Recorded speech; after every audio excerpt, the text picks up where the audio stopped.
ini sebenarnya adalah next level of public speaking ya. Jadi kalau di buku-buku yang aku baca, tidak semua public speaker itu bisa mencapai speaking to actuate.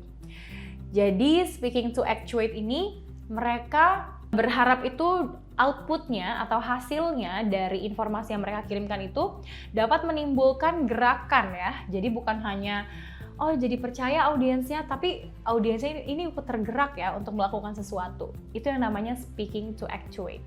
Dan dari beberapa buku-buku yang aku baca, speaking to act biasanya contohnya itu ada ketika zaman perang ya, atau ketika zaman-zaman dulu ya, zaman-zaman kolonial, ketika mungkin pahlawan kita sedang menggencarkan, ayo kita harus perang melawan penjajah. Itu bukan hanya di mindset mereka yang kayak, oke, kita harus perang, tapi mereka benar-benar melakukan dan mereka benar-benar mengorbankan dirinya untuk berperang. Nah, inilah yang dimaksudnya speaking to actuate. Caranya bagaimana? Tentunya harus karismatik ya, karena kita akan meyakinkan dan kita benar-benar harus membuat mereka bergerak, jadi tentunya kita berbicaranya harus secara karismatik. Menggunakan kata yang jelas ini penting juga karena jangan sampai ada misinterpretasi. Contohnya, ayo kita harus lari ke sana. Tapi karena misinterpretasi kurang jelas, teman-temannya jadi pada jalan. Itu jadi misinterpretasi ya.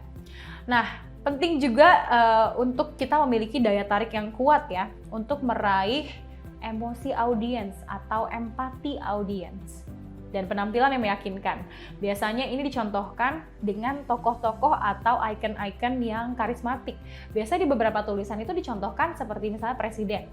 Mungkin kita bisa mengatakannya sebagai Insinyur Soekarno ya. Beliau memiliki image yang karismatik, beliau memiliki daya tarik juga yang kuat untuk meraih emosi dan juga empati dari audiensnya gitu ya. Dan penampilannya juga meyakinkan. Sebagai seorang presiden, beliau selalu berpenampilan yang rapih dan juga tentunya selalu representatif ya sebagai tokoh nomor 1 di Indonesia pada saat itu. Lalu tujuannya itu membuat audiens tertarik, bukan hanya mengiyakan, tapi secara emosional juga turut merasakan apa yang disampaikan oleh si public speaker ini. Jadi memang speaking to actuate ini memang sudah next level ya. Mungkin hanya sedikit public speaker yang bisa sampai ke titik ini.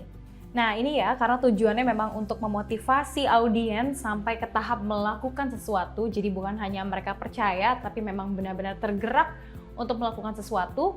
Untuk itu penting sekali untuk public speakernya menjadi karismatik dan juga meyakinkan ya. Ini mungkin dalam kehidupan yang lebih casual lagi, yang lebih santai lagi, bisa kita lihat contohnya adalah sales-sales yang berjualan gitu. Bisa kita lihat sekarang sales-sales itu pada umumnya diberikan penampilan sedemikian rupa, rapi, meyakinkan, mereka terlihat sukses, supaya meyakinkan para customer bahwa produk yang mereka tawarkan ini memang benar-benar bagus loh, memang benar-benar baik loh. Itu contoh-contoh di kehidupan kita sehari-hari ya. Karena apa? Karena tujuannya mereka berjualan adalah benar-benar menggerakkan customernya untuk membeli ya. Membeli produk, barang, atau jasa yang mereka tawarkan.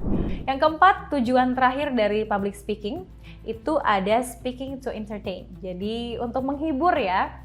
Biasanya mungkin teman-teman di sini tahu kalau misalnya kita ada komika ya. Jadi para stand up comedian ya, atau mungkin ketika kita memberikan speech di pernikahan kerabat kita. Itu akan lebih masuk ke speaking to entertain. Karena apa? Karena biasanya kalau speaking to entertain atau untuk menghibur, kita akan memberikan sentuhan-sentuhan personal. Jadi ada personal touch ya. Nah, kenapa makanya kalau misalnya kita lihat para komika atau stand up comedian itu seringkali menggunakan istilah-istilah, menggunakan cerita-cerita yang memang terjadi sehari-hari di kehidupan kita. Jadi biasanya kita akan tertawa, kita akan merasa terhibur kalau yang mereka ceritakan itu terkait atau relate dengan kehidupan kita sehari-hari. Atau misalnya ketika kita melakukan speech atau pidato di pernikahan teman kita atau kerabat kita akan lebih banyak memberikan personal touch atau sentuhan personal. Misalnya kita cerita, dulu tuh teman saya si Robi ini dulu satu sekolah sama saya loh, kerjaannya dulu main congklak bareng misalnya, atau main kelereng bareng loh, ada sentuhan-sentuhan personal touch. Misalnya Robi ini dulu waktu kuliah cari pacarnya bareng saya loh, let's say kita ke Blok M bareng loh, itu akan menjadi cerita-cerita yang menghibur ya, karena ada sentuhan personal di situ. Nah ini juga ya, membawa cerita yang terkait dengan audiens. Tadi aku sudah mencontohkan juga bahwa stand up comedian pada umumnya menggunakan cerita-cerita yang umum terjadi di masyarakat atau yang sedang viral. Ciri khasnya tentunya humoris ya, karena memang ini tujuannya untuk menghibur, atau emosional. Jadi memang terikat secara emosi kepada audiensnya, atau sesuai dengan jenis acara dan juga audiensnya ya. Jadi ketika acaranya memang lagi happy gitu ya, yang untuk menghibur tujuannya, maka kita harus humoris. Tapi ketika acaranya mungkin lebih emosional, misalnya pernikahan kerabat, atau mungkin ada juga ya kadang-kadang seringkali pemakaman kerabat dekat atau keluarga, itu biasanya ada speech atau ada pidato, itu biasanya bentuknya lebih emosional. Biasanya tipsnya itu adalah bersikaplah rendah hati, singkat dan juga ramah. Dan tadi ya, harus banyak-banyak personal touch atau sentuhan personal kepada audiens, sehingga audiens tuh merasa mereka memang menjadi bagian dari cerita tersebut. Itulah tadi materi kita kali ini. Kita sudah mempelajari bahwa public speaking itu ternyata untuk semua orang ya, dari semua kalangan, semua usia, dan semua sektor industri.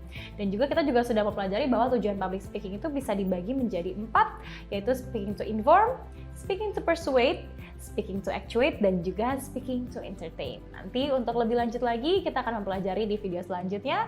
Untuk itu stay tune dan sampai ketemu di video selanjutnya.